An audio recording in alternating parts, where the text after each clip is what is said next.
BJP नेता गौरव वल्लभ आज रांची पहुंचे। रांची पहुंचते उन्होंने बीजेपी के प्रदेश कार्यालय में एक महत्वपूर्ण प्रेस कॉन्फ्रेंस की। प्रेस कॉन्फ्रेंस के माध्यम से बीजेपी के नेता गौरव वल्लभ ने हेमंत सरकार पर निशाना साधा है।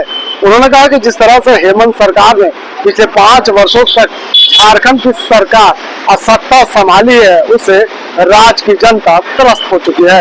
उन्होंने कहा कि राज्य के युवाओं को, राज्य के महिलाओं को और यहाँ की जनआकांक्षाओं को हेमंत सोरेन ने ठगने का काम किया।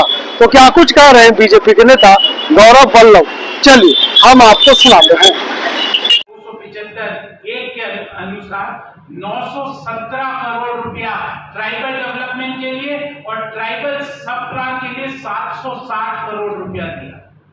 ऐसा तो ये मैं पुनः दोहरा देता हूँ। आर्टिकल 275 एक के तहत ट्राइबल अफेयर्स मिनिस्ट्री ने 917 करोड़ रुपया और ट्राइबल सब प्लान में 760 करोड़ रुपया झारखंड को दिया। और इसके अलावा अगर जीएसटी कंपनसेशन ग्रांट्स को भी मिला दें, ये सब अलग है। ट्राइबल सब प्लान अलग है, 2.5 लाख करोड़ रुपया अलग है, रेल नेटवर्क वाला अलग है, हाईवेज के डेवलपमेंट वाला अलग है। इन सब के ऊपर जीएसटी कंपनसेशन ग्रांट 10,000 करोड़ रुपए का झारखंड को दिया गया है और लगभग 29,000 करोड़ रुपए का केंद्र सरकार ने झारखंड सरकार को लोन दिया। ऐसा मिला। अब इस पैसे का क्या हुआ, ये बहुत महत्वपूर्ण है। ऐसा मिला, हेमंत सोरेन की सरकार ने क्या किया कि जो जल जीवन मिशन में केंद्र सरकार से 11,000 करोड़ मिला, उसमें से मात्र 6,500 करोड़ खर्च किया। मतलब 50% खर्च भी नहीं कर पाए। तो वे खर्च करेंगे कैसे? जब खर्च के करने के लिए योजनाएं बनानी थी, उस समय तो भ्रष्टाचार की योजनाएं बन रही थी कि कौन सी डिफेंस की लैंड पे कब्जा करें, कैसे अपने परिवार को भूमि आवंटित करें, कैसे 100 करोड़ रुपए बिजली बोर्ड के कलकत्ता के कोई प्राइवेट कंपनी के फर्म में डाल दिए जाएं, कैसे 32 करोड़ रुपया एक मंत्री के पीए के घर पे पहुंचा दिए जाए, कैसे 60 करोड़ रुपया जल जीवन के तहत भ्रष्टाचार के दे दिए जाए। वो योजनाएं बना रहे थे, तो पैसा खर्च ही नहीं हुआ। ये तो पहली। दूसरी योजना, समग्र शिक्षा अभियान में 4,500 करोड़ रुपया मिला, जिसमें से मात्र 2,25,000 करोड़ खर्च किया। शिक्षा की कोई जरूरत नहीं। क्यों जरूरत नहीं है? क्योंकि नियुक्ति का घोटाला करना है। नियुक्ति के एडमिट कार्ड जेएमएम के नेताओं के घर पे पाए जाते हैं। आदिवासी बच्चे जो दिन रात मेहनत करके सरकारी नौकरी पाने का सपना समझोते हैं, उनके एडमिट कार्ड तो जेएमएम के नेताओं के घर पे पाए जाते हैं। तो समग्र शिक्षा का 4,2500 करोड़ में से मात्र 2,2500 करोड़ थी। अभी सुनिए, आगे ने कहा कि साहब टूरिज्म सर्किट के लिए हम हर राज्य को 1,000 करोड़ रुपए की स्पेशल ग्रांट देंगे। आप योजना बनाओ। पूरे देश की हर राज्य ने योजना बना के देखी, पर झारखंड सरकार के पास समय नहीं था, ना विजन था, ना योजना थी, क्योंकि भ्रष्टाचार की योजना बन रही थी। वहां पे कंपटीशन ऑफ करप्शन हो रहा था, वहां कंपटीशन ऑफ लोगों को बदलाना हो रहा था, कंपटीशन ऑफ हेटेड वहां पे चालू किया जा रहा था। अभी पिक्चर अभी खत्म नहीं हुई। प्रधानमंत्री मत्स्य संपदा योजना में भारत सरकार ने 86 करोड़ रुपया एलोकेट किया। और मत्स्य संपदा से किसको फायदा होता है? छोटे किसानों को। जो छोटे किसान हैं वो मत्स्य संपदा से अपना और अपने परिवार का पेट भरते हैं। 86 करोड़ में से मात्र 48 करोड़ रुपया खर्च, पैसा मिल रहा है 2.5 लाख करोड़ रुपया पिछले 5 साल में केंद्र सरकार से मिला, पर पैसा खर्च करने के लिए तो योजनाएं बनानी पड़ेगी। यहाँ पे उन अधिकारियों का चयन किया जाता है जो भ्रष्टाचार की योजनाएं बना सके, डेवलपमेंट की योजना नहीं। और एक इकलौता राज्य है देश में जहां पे एक डीसी जेल में, एक चीफ इंजीनियर जेल में, एक मंत्री जेल में, एक मंत्री का पीए जेल में, एक मौजूदा मुख्यमंत्री बेल पर। क्या हुआ पिछले 5 साल में भ्रष्टाचार? मैं ताज्जुब हुआ, सर्किल ऑफिसर आंचल कार्यालय में बैठ के कहता है, कहना जो कर लो, खोल दो हेमंत सोरेन को, 2 करोड़ रुपए लेके पोस्टिंग लिए। मैंने हिम्मत, एक अधिकारी बोल रहा मैंने 2 करोड़ दिए हेमंत सोरेन को, जांच करेंगे ना। आप मेरा कुछ नहीं बिगाड़ सकते। झारखंड में ऐसी स्थिति हो गई है, कोई भी काम करना हो सरकार से रिलेटेड तो उसका पैसा फिक्स कर दिया। ये कंपटीशन ऑफ करप्शन।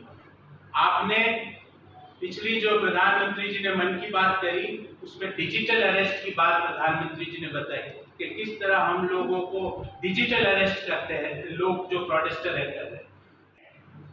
आपको मैं उसका उदाहरण दे रहा हूं, और अगर मेरी बात में अगर अंश भर भी गलती हो तो जांच कराए इस बात। आदिवासी लोगों के लिए सबसे प्रिय क्या है? किसान के लिए सबसे प्रिय क्या है? हम सब लोगों के लिए सबसे प्रिय क्या है? हमारा खेत, हमारी जमीन। हम उसको प्लास्टिक की पन्नी में कागज को चढ़ा के रखते हैं, बारिश भारी से भारी आ जाए तो भी ऐसी व्यवस्था करते हैं कि वो कागज गीला नहीं। बाढ़ आ जाए तो हम जब घर से बाहर निकलते हैं बाढ़ के हालात में तो उसको जेब में उस पन्नी को डाल के चलते हैं, क्योंकि वही हमारे पुरखों की संपत्ति है, वही हमारी पहचान है। आपको जान के ताज्जुब होगा कि वो कागज आदिवासी समाज के लोगों के, किसानों के वो कागज उनके पास पड़े पर एनआईसी में जमीन किसी और के नाम चल गई। इसको कहते हैं डिजिटल डकैती। मैं कागज लेके घूम रहा हूं कि मेरी जमीन है, पर वो जमीन एनआईसी के कार्यालय में किसी और के नाम चढ़ा दी गई है। ऐसे सैकड़ों उदाहरण हमने पिछले 5 साल में देखे हैं। और जब वो किसान उस एनआईसी कार्यालय जाता है तो उसके साथ दुर्व्यवहार होता है, उसको पीट के भगा दिया जाता है। तो ये कॉम्पिटिशन ऑफ करप्शन की सरकार के मात्र 10, 12, 15 दिन और बचे हैं। अगर हेमंत सोरेन जी, झारखंड का हर व्यक्ति हिसाब मांग रहा है कि इस 2.5 लाख करोड़ रुपए का जो केंद्र से आपको मिले, उस 2.5 लाख करोड़ में से आप खर्च क्यों नहीं कर पाए? क्यों टूरिज्म सर्किट का प्रदेश का, देश का हर राज्य टूरिज्म सर्किट के लिए अपनी योजनाएं बना के भेज सकता है, आपके पास समय क्यों नहीं? क्योंकि आप भ्रष्टाचार में व्यस्त हैं। ये प्रेस कॉन्फ्रेंस का कागज आज से हम एक फाइल बनाएंगे, क्योंकि हो सकता है कि कुछ दिनों बाद कुछ फाइलें जल जाए, ऐसी संभावना हो सकती है। ये फाइल बनाएंगे, ये सारे कागज डलेंगे और एक एक व्यक्ति से सवाल पूछा जाएगा और दोषियों के ऊपर कानूनी कार्रवाई की जाएगी, जिन्होंने झारखंड के लोगों के साथ, झारखंड के नौजवानों के साथ, झारखंड की महिलाओं के साथ जो सौतेला दुर्व्यवहार किया है, उसका जवाब मांगा जाएगा। हमारे पास गलत आंकड़ा है, 2.5 लाख करोड़ झारखंड के स्टेट असेंबली में प्रस्तुत बजट के अनुसार, रांची में जो विधानसभा में प्रस्तुत बजट के अनुसार 2.5 लाख करोड़ केंद्र सरकार ने दिए पिछले 5 साल में। इसमें मैं रेल के, रोड के, स्पेशल असिस्टेंस प्लान के पैसे नहीं जोड़ रहा हूं। मेरा तो सीधा सा सवाल है कि पैसा खर्च क्यों नहीं किया आपने? शिक्षा पर पैसा खर्च नहीं कर पाए, लानत है। किसानों की मत्स्य संपदा पर पैसा खर्च नहीं करता क्योंकि योजना ही नहीं थी। जल जीवन मिशन का पैसा, हर घर जल पहुंचाने का पैसा 11,000 करोड़ में से मात्र 5,600 करोड़ खर्च करता है। आधे पैसे खर्च करते हो डेवलपमेंट के मुद्दे और बोलते हो कि इतना पैसा और मिल जाए। पैसा तो पड़ा है ना, क्या किया उस पैसे का? क्यों खर्च नहीं हुआ? 1,000 करोड़ का टूरिज्म सर्किट बनाने के लिए केंद्र सरकार ने स्पेशल योजना बनाई, हर राज्य ने पैसा उठा लिया, झारखंड ने प्रपोजल ही नहीं भेजा। इन सवालों का जवाब दीजिए ना। ये मन गढ़ंत आंखें बंद करके एक आंकड़ा ले आते हैं, उससे काम नहीं होगा। बताइए उस आंकड़े का क्या आधार? हम उस आंकड़े का हर इश्यू का जवाब देंगे। वो आंकड़ा एक तरह से हाइपोथेटिकल आंकड़ा, हाइपोथेटिकल सवालों का जवाब नहीं होता, रियलिस्टिक सवालों का जवाब होता है, जो मैं आपके सामने लेके आया कि 2.5 लाख करोड़ रुपए का क्या हुआ? झारखंड में नौकरियां क्यों नहीं हुई? 2.5 लाख करोड़ रुपए का क्यों नियुक्ति के घोटाले हो रहे हैं? क्यों सीजिल के घोटाले हो रहे हैं? अरे किसी को तो छोड़ दो, कोयला घोटाला, बालू घोटाला, लोहा आयरन ओर घोटाला, जमीन घोटाला, बिजली बोर्ड घोटाला, जल जीवन घोटाला। मुझे ऐसा लगता है कि आपको 1 घंटा प्रयास करना पड़ेगा ये सोचने के लिए कि हेमंत सोरेन सरकार ने पिछले 5 साल में ऐसा कौन सा क्षेत्र है जहां घोटाला नहीं। और 1 घंटे बाद भी आप कहोगे गौरव जी हमारे पास कोई उदाहरण नहीं। इस धरती पर समस्त जो जीव जंतु, आकाश पाताल धरती अग्नि, सब में घोटाले कर दिए। और अब बोल रहे हैं हमको पैसा 2.5 लाख करोड़ का क्या किया, पैसे खर्च क्यों नहीं गए, योजनाएं क्यों नहीं बना के भेजी। झारखंड के लोगों को विकास के लिए केंद्र सरकार पैसे देने के लिए चिट्ठियां लिखती है, आप जवाब नहीं देते हो, आप योजना नहीं बनाते हो। क्योंकि कहते हैं ना, एक समय पर एक आदमी एक ही काम कर सकता है, या तो आप सुशासन की योजनाएं बना लो या भ्रष्टाचार की योजनाएं बना लो। पूरा प्रदेश झारखंड सरकार ने पिछले 5 साल में लूटर्स के हवाले कर दिया, लूटर्स। और ये पर मेरे साथ हमारी पार्टी के प्रमुख नेता प्रवक्ता योगेंद्र जी, प्रदीप सिन्हा जी, अविनीश जी की तरफ से मैं आप सभी का स्वागत करता हूं। आज की प्रेस वार्ता एक बड़े महत्वपूर्ण मुद्दे पर हम कर रहे हैं, और मुद्दा है कि government of India keep giving, JMM keep looting. Bharat सरकार फंड्स पे फंड्स देती जा रही है, झारखंड मुक्ति मोर्चा की सरकार फंड्स पे फंड लूटती जा रही है।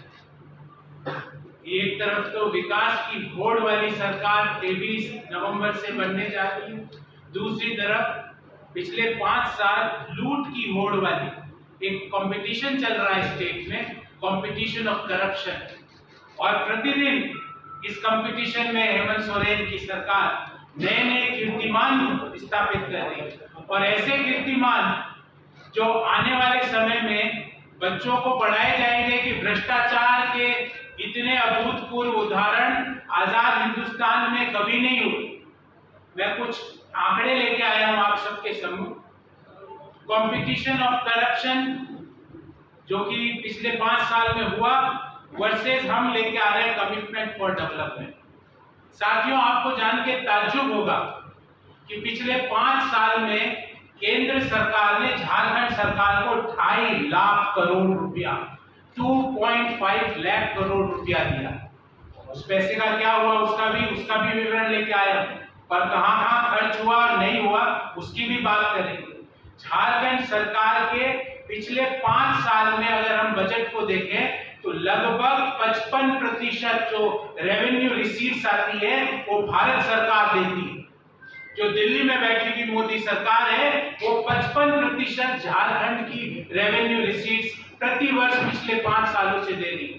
अगर हम वित्तीय वर्ष 2024 की बात 24-25 की बात करें, आज की इस प्रेस वार्ता में हम सबके बीच उपस्थित हैं पार्टी के राष्ट्रीय नेता प्रखर वक्ता आदरणीय गौरव वल्लभ जी। मैं उनका इस मंच पे स्वागत करता हूं, अभिनंदन करता हूं। साथ ही उनके बगल में पार्टी के प्रदेश के प्रवक्ता। दूसरी ओर जिनसे हम चुनाव लड़ रहे हैं उनके पास नीति, नेता और नियति बेल बॉन्ड की है। उनके सारे शीर्ष नेता बेल पर बाहर, भले ही हेमंत सोरेन साहब, राहुल गांधी जी हो, लालू यादव जी हो, उनकी नेता नीति और नियति बेल बॉन्ड की है। हमारे पास नीति, नेता और नियत मोदी जी का है, और इसी के साथ हम आगे बढ़े। आज सुबह मुझे बड़ा अचरज आया, कांग्रेस के नेता बोल रहे हैं हमें यह सरकार बनानी ही नहीं, ये कांग्रेस बोल रही। पता नहीं फिर क्यों चुनाव लड़ रहे हैं। सरकार आपकी कांग्रेस की और इंडी ब्लॉक की नहीं बन रही है। भ्रष्टाचार का अंत होगा। जिस तरह से भ्रष्टाचार के कीर्तिमान बनाए गए हैं उन पे फुल स्टॉप लगेगा। और 23 नवंबर से सुशासन की सरकार, युवाओं की सरकार, महिलाओं के सम्मान की सरकार, ऐसी सरकार नहीं जहां पे जो नेता लोग हैं वो महिलाओं के बारे में भद्दी टिप्पणियां करें, और बड़े नेता उनके परिवार की महिला पे भद्दी टिप्पणी की जाती है, और बड़े नेता मौन धारण करके उसको मौन स्वीकृति देते हैं। ऐसा नहीं कि ये बोले कि ये इंपोर्टेड माल है। इस तरह की भाषा देश की और झारखंड की महिलाओं के लिए कतई बर्दाश्त नहीं। बहुत बहुत धन्यवाद। आपके कोई इसी से संबंधित प्रश्न हो तो मैं उसका उत्तर देने का प्रयास